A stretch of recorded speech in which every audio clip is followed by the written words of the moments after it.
दोस्तों नमस्कार। नवी मुंबई में मुंबई से लोग आकर बस गए हैं। जब यह नया नया बन रहा था तब लोग नवी मुंबई में आशियाना बनाने में कतराने लगे थे, लेकिन समय बदला, हालात बदला और फिर नवी मुंबई जो गुलजार हुई।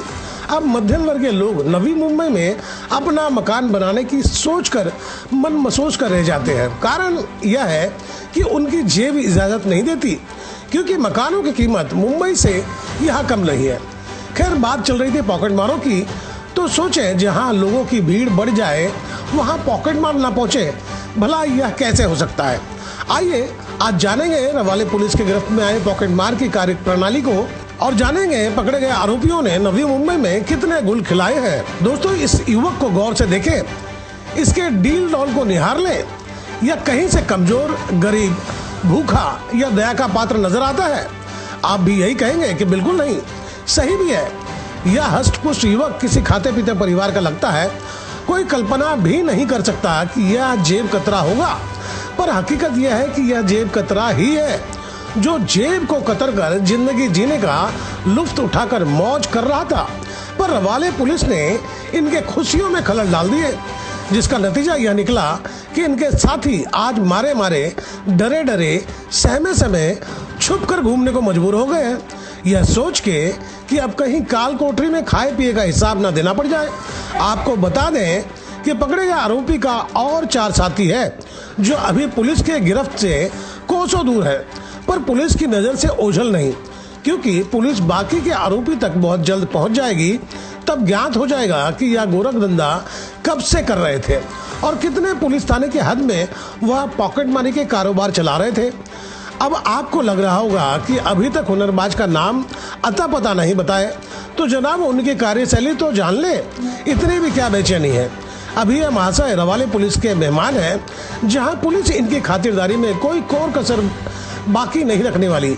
आपको बता दें कि रवाले पुलिस के गिरफ्त में आए मेहमान की रवाले पुलिस खूब आवा भगत करते हैं। वह बिरयानी, मटन 2 प्याजा, सीख कबाब और अंत में कुछ मीठा हो जाए के तर्ज पर आइसक्रीम तक खिलाते हैं। यही वजह है कि मीठा खाने के बाद पकड़े गए आरोपी भी मीठू यानी कि तोते की तरह मीठा मीठा बोलने लग जाते हैं और फिर पेट भर खाने के बाद सोने का आनंद लूटने चले जाते हैं। घर नहीं जनाब, बैरक में। अब यह मत पूछिए कि बैरक कितना बड़ा है जनाब, बल्कि आप दिल देखिए रवाले पुलिस का। इतना खातिरदारी के मेहमान नवाजी से मेहमान का दिल गदगद हो जाता है और अपना मुखार बिंद खोल देते हैं। पुलिस एक राज की बात पूछती है और पकड़े गए आरोपी कई राज से पर्दा उठा देते हैं, जैसे मानो मॉल में सेल लगा हो, जहां एक कमीज पर एक पैंट फ्री। जी हाँ, पुलिस की आवाभगत से कई रात से पर्दा उठा भी है, पर अभी 4 मेहमान आने बाकी हैं, जिनके कार्य प्रणाली की जानकारी दे रहा हूँ। यह 4 से 5 लोगों का गिरोह था और बड़े संगठित होकर निकलते थे। जिनको शिकार बनाना होता उसकी घेराबंदी कर देते थे और भीड़ में यह बात आम लगती है कि कौन किसका साथी है, और इसी का फायदा उठाकर महंगे फोन वालों की जेब काट दी जाती थी और जिनका जेब भारी हो उनको भी शिकार बना दिया जाता था। पर अभी चारों फरार हैं, जो अभी विश्राम मोड़ पर है, क्योंकि रवाले पुलिस के मुंह से विश्राम निकला था। यह बात उनके कानों तक पहुंच गई, जिसकी वजह से विश्राम और आराम के फेर में वो दर दर भटक रहे हैं। पकड़ा गया आरोपी मात्र 27 साल का है, जो एरोली में रहता था, जिसका नाम है सुमित प्रमोद बत्तुल। फिलहाल यह सुमित के डील डॉल खराब ना हो जाए, इसलिए उनको खुराक मजबूत दी जा रही है।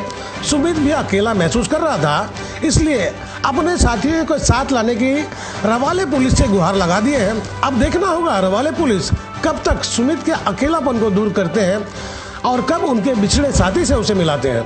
तो दोस्तों, आपको मेरी खबर बेहतर लगी हो तो लाइक करें, सब्सक्राइब करें और बेल आइकन दबा दें। आप हमें कोई सुझाव देना चाहते हैं तो कमेंट बॉक्स पर लिख भेजें।